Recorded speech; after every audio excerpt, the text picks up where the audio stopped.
In this video, we will explain why strong consideration should always be given to replacing air conditioning hoses when replacing the compressor following catastrophic failure or any other major air conditioning repairs. Undetected hose leaks are often the root cause of original compressor failure and subsequent repeat failures. Compressor replacement is one of the most comeback-prone air conditioning repairs. This is usually because the root cause of the original failure is not identified during the initial diagnosis. A common root cause of original compressor failure and subsequent repeat failures on the same vehicle is low refrigerant charge.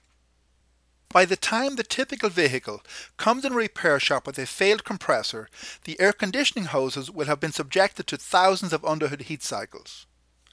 In addition, the suction and discharge hoses are subjected to repeat stressing as the engine torques back and forth under acceleration and deceleration. Hoses are composed of a series of custom layers of organic rubber compounds and reinforcement braid. As it ages, it hardens, shrinks, and crystallizes.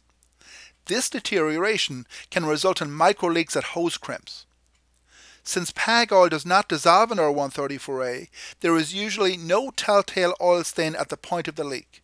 Micro leaks that result in a low charge over time can be difficult to find with either dye or electronic leak detection methods.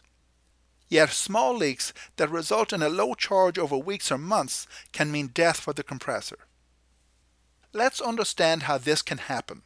If the system develops an undercharge due to a leak, the oil, which does not evaporate, separates from the gaseous refrigerant and drops to the bottom of the evaporator.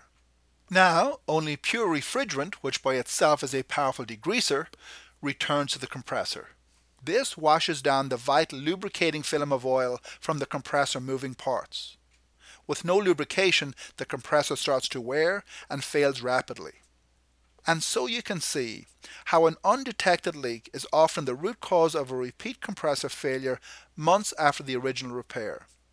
In fact, a smaller leak can be more damaging to the compressor than a large leak because the compressor is slowly starved of lubrication over a longer period of time until it finally fails. So, with the understanding that a small, hard-to-find hose leak may in fact be the root cause of many original and repeat compressor failures, let's consider several other reasons why it is a good idea to replace air conditioning hoses as a matter of course during a compressor replacement job. If a vehicle comes in with an obvious large leak or catastrophically failed compressor, you probably won't be able to pressurize and leak check the system until after the compressor has been replaced and the system is operational. Since every inch of the refrigerant path should be either new or flushed before replacing the compressor, this means that if you have not replaced the hoses, you may be spending valuable time and expensive flush solvent flushing hoses that you may find later are actually leaking. By replacing the hoses, you will eliminate an area of uncertainty from the beginning. If you find a leak later, after the system has been recharged, you will have to recover the system, remove and replace the leaking hose, recharge the system, and leak check it again. It would almost certainly have been easier and more cost-effective to replace the hose when it was disconnected at both ends instead of flushing it.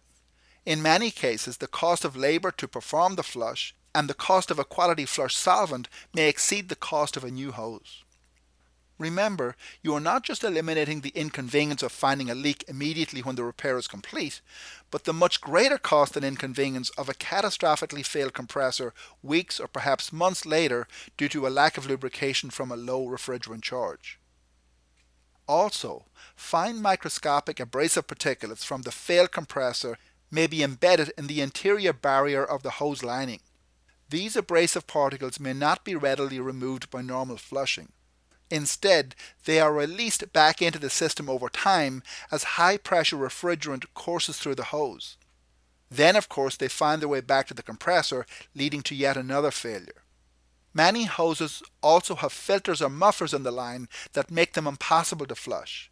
Debris clogs the filter, as you can see here, or becomes trapped in the muffler and cannot be flushed out. As you can see, the only pathway for refrigerant through this muffler is through a few tiny pinholes. In conclusion, consider replacing the hose assembly as an integral part of any compressor replacement job.